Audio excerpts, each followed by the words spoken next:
I'm going to tell you about a king so obsessed with having a son, he literally invented a new religion.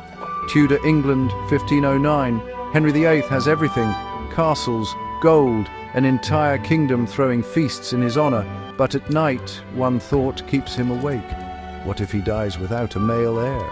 In an age where your family name is your only shot at immortality, Henry's fear isn't just personal, it's existential, and he's about to make it everyone else's problem. So Henry's married to Catherine of Aragon. She's Spanish royalty, politically connected, and honestly, a pretty solid queen. But after multiple pregnancies, only one child survives, a daughter, Mary. No son. Henry's getting older, and the Tudor dynasty is one generation deep.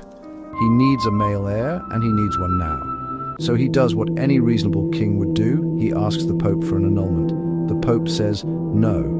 Why? Because Catherine's nephew is the Holy Roman Emperor, and he's basically holding the Pope hostage in Rome. Yep, medieval politics were messy.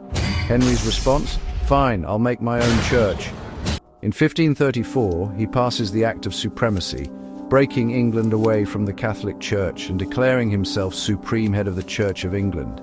This isn't just a divorce, this is a complete religious revolution. Monasteries dissolved, land seized, and anyone who disagrees gets executed. Thomas More, beheaded. All of this so Henry can marry Anne Boleyn. Anne becomes queen. She's smart, ambitious, and gives birth in 1533. Henry's waiting for his prince. Instead, he gets Elizabeth. Yep, the future Queen Elizabeth I, one of England's greatest monarchs. But Henry doesn't know that yet. All he knows is no son. Again. Anne has miscarriages, and Henry's patience evaporates.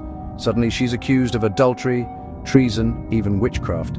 The charges are almost certainly fabricated. In 1536, Anne Boleyn is beheaded at the Tower of London. The king who rewrote religion to marry her just erased her. Now you'd think one beheading would be enough. Nope. Henry marries 4 more times. Wife 3, Jane Seymour, finally gives him a son, Edward, but dies shortly after childbirth.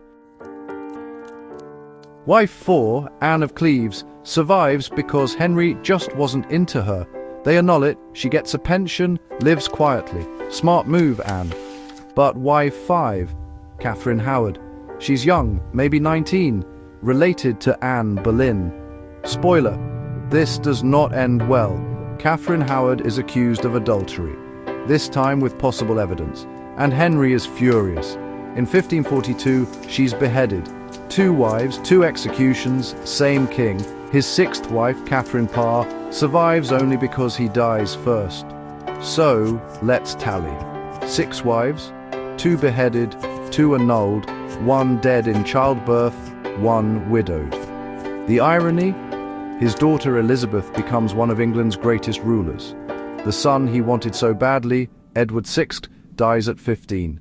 So was Henry VIII, a visionary who reshaped the English monarchy and broke the Catholic Church's grip. Or was he a cautionary tale about what happens when one man's obsession becomes the law? He changed religion, politics, and history itself, all for a son. And in the end, his legacy was written not by the heir he wanted, but by the daughter he overlooked.